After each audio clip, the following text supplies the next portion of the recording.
ഞാൻ ഇന്ന് കണ്ട ഒരു വീട്ടിലെ ഗാർഡനിങ് ഏരിയ, വീട്ടിനുള്ളിലെ ഒരു ഗാർഡനിങ് ഏരിയ എന്നെ ഒരുപാട് മനസ്സിൽ സ്വാധീനിച്ചിട്ടുണ്ട്. അതുകൊണ്ടാണ് എനിക്ക് ഇങ്ങനെ ഒരു വീഡിയോ നിങ്ങളിലേക്ക് എത്തിക്കണമെന്ന് തോന്നിയത്. ഞാനൊരു വീഡിയോ ഷൂട്ട് ചെയ്യാനായിട്ട് സെയിലിന് വേണ്ടി ഷൂട്ട് ചെയ്യാനായിട്ട് ഏകദേശം പേയാടം എന്ന് പറയുന്ന സ്ഥലത്ത് എത്തിയപ്പോഴത്തേക്കും എനിക്ക് ഇവിടെ കണ്ടൊരു കാഴ്ച എന്ന് പറഞ്ഞാൽ എൻ്റെ കണ്ണിന് ഒരുപാട് കുളിർമ തോന്നുന്ന ഒരു കാഴ്ചയാണ് കേട്ടോ. ഇതിനകത്തേക്ക് കയറിയപ്പോൾ തന്നെ ഒരു ഗാർഡനിങ് ഏരിയ എന്ന് പറയുന്നത് നമുക്ക് ലിവിംഗ് സ്പേസിനകത്തേക്ക് ഒരു ഗാർഡനിങ് ഏരിയ ഇതുപോലത്തെ ഒന്നല്ല കേട്ടോ. ഇതിനകത്ത് 3 ഗാർഡനിങ് ഏരിയ ഉണ്ട്. ഔട്ട്സൈഡിലേക്ക് ഇറങ്ങി കഴിഞ്ഞാൽ ഒരു ഗാർഡനിങ് ഏരിയയുടെ ഒരു പറുദീസ തന്നെയാണ്. ഫ്രൂട്ട്സ് പ്ലാന്റേഷൻ ആയാലും ചെടികളുടെയും ഒരു പറുദീസയാണ് ഈ വീട്ടിലേക്ക് കണ്ടത്. അപ്പം ഞാൻ ഇതിൻ്റെ ഒരു വീഡിയോ എടുക്കാൻ ഉദ്ദേശിക്കുന്നത് പറയുന്നത് ഈ കാണുന്ന ഏരിയയിലേക്ക് ഒരു ലിവിംഗ് സ്പേസ്, ഇപ്പം നമുക്കൊരു ഗസ്റ്റ് വന്നാൽ പോലും നമുക്കൊരു ഔട്ട്സൈഡിലേക്ക് ഇരിക്കുന്ന ഫീലിങ്സ് ഇല്ലാതെ പ്രൈവസി ആയിട്ട് നമുക്ക് അകത്തിരിക്കാനും, ഇതിനകത്ത് ഈ കാണുന്ന ഒരു സൺസെറ്റിൻ്റെ മുകളിലേക്കൊക്കെ ഗാർഡൻ ധാരാളം മരങ്ങൾ. അതിൻ്റെ വേറൊരു ഇതെന്ന് പറയുന്നത് ഇതിനകത്തിരിക്കുന്ന പ്ലാന്റുകളെല്ലാം തന്നെ നാച്ചുറൽ പ്ലാന്റുകളാണ്.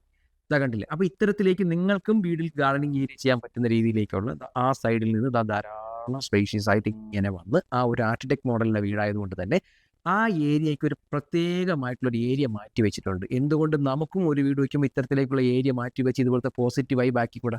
എന്താണെന്നുള്ള നിങ്ങളുടെ അഭിപ്രായം കൂടി നമ്മുടെ ചാനലിലേക്ക് ഒന്ന് കമന്റ് ആയി തന്നെ ചെയ്ത് രേഖപ്പെടുത്തുക.